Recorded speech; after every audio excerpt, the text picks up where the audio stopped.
नमस्कार दोस्तों मित्रों, आशा कि आप अच्छे होंगे। विजय डेस्टिनेशन में आपका बहुत बहुत सौहार्दपूर्ण स्वागत है। और इस निवेदन के साथ कि आपको आपको वीडियो अच्छा लगे तो इसको सब्सक्राइब कर दें, लाइक कर दें, बेल आइकॉन बटन दबाएं जिससे कि आपको नोटिफिकेशन आते रहें।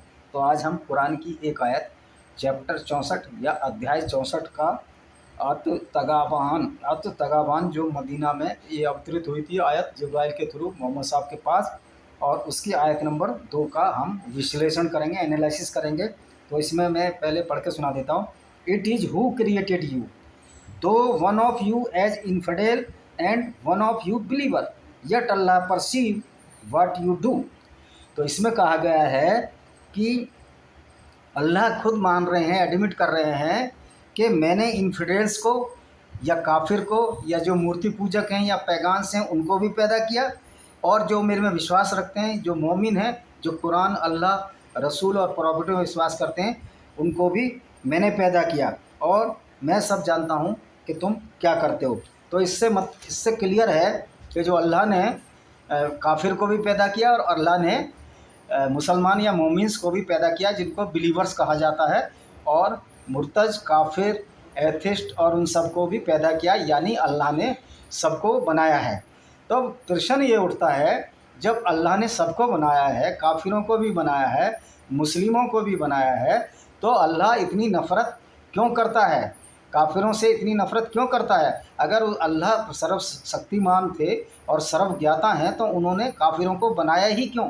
क्योंकि उनको मालूम था ये बिलीव नहीं करेंगे मेरे ऊपर, और तो इनको अल्लाह को अपने लिए दुश्मन तैयार करने की क्या ज़रूरत थी। जैसे कि इब्लिस को इन्होंने बनाया, इब्लिस ने अल्लाह को आज तक सिजदा नहीं किया है, इस तरह काफिर भी सिजदा नहीं करेंगे। क्या ये अल्लाह को बात मालूम नहीं थी? क्या अल्लाह पावरफुल नहीं है? क्या अल्लाह भूत और भविष्य का ज्ञाता नहीं है? क्या अल्लाह ये नहीं जानता था कि ये लोग जो है इस्लाम और रसूल को नहीं मानेंगे, फिर भी बनाया? तो इसका एक ही वजह हो सकती है, उसने इन्फिडेल्स को इसलिए बनाया कि जिससे कि बिलीवर्स के सामने ये बताया जा सके ये नीच हैं, नाचीज हैं, वाजबे कत्ल हैं, और जो इनकी स्त्रियां हैं उनको आप यूज करो, कंज्यूमेटेड करो, और ये सेक्स प्लेजर के लिए इंजॉय करो। तो अल्लाह ने जो बनाया काफिरों को, वो सिर्फ इसलिए बनाया जो कि हमारे जो बिलीवर्स हैं, जो मुस्लिम ब्रदर्स हैं, उन उन उन वो उनको एनस्लेव्ड कर सकें, इनका धन लूट सकें, इनके मंदिरों को, फायर टेम्पल्स को और इनकी सोना चांदी गहनों को एक तरह से लूट लें और इन पे जजिया लगा दें, इनको धीमी बना दें, नीच बना दें, और इनसे गुंडा टैक्स जो कि जजिया है उसको वसूल करें, और इनकी स्त्रियों को हमारे गुलाम बनाकर आपस में बांट लें।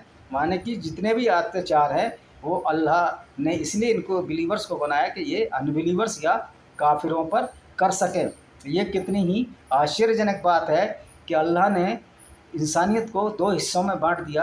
एक जिनको काफिर कहते हैं, जिन पर सारे अत्याचार जायज़ हैं, वो इनोसेंट निर्दोष हों तो भी कोई फ़र्क नहीं पड़ता, क्योंकि उनको तो आखिर में नरक में ही जाना है, और नरक का वो ईंधन बनेंगे और उनको पानी भी नहीं मिलेगा। जबकि बिलीवर्स को पैराडाइज में जाएंगे वो, और वहाँ नहरें या नदियाँ होंगी पानी की।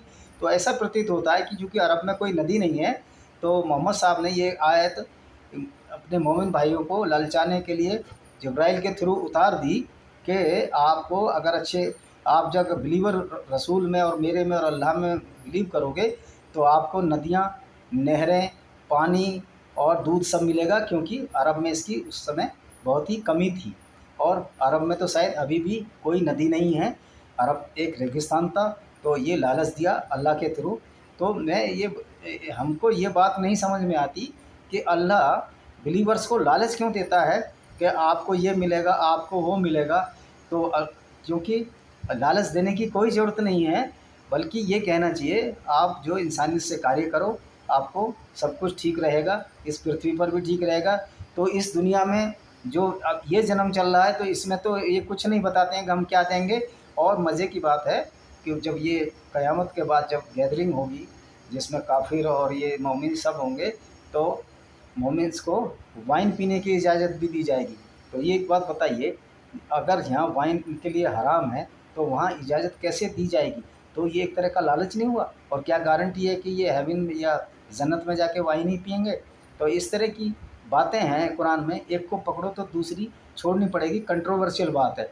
जब अल्लाह को मालूम था ये काफिर बिलीव नहीं करेंगे, अल्लाह तो ऑलमाइटी है, तो इन्होंने अल्लाह ने इन्फिडेल्स को क्यों बनाया? ये तो अल्लाह खुद इस आयत में बोल रहे हैं 64 चैप्टर 2 में, अल तकाबान में ये खुद बोल रहे हैं, तकाबान में। तो मैं इन्हीं शब्दों के साथ कि अल्लाह किस तरह से बुराव करता है, पहले पैदा करता है और फिर काफिरों को मारने काटने की बात करता है और उनको नरक की आग में जलने के लिए कहता है।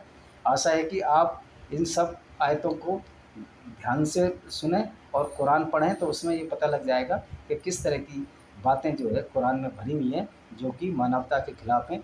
इन्हीं शब्दों के साथ मैं अपने वीडियो को विराम देता हूँ। वंदे मातरम। जय हिंद।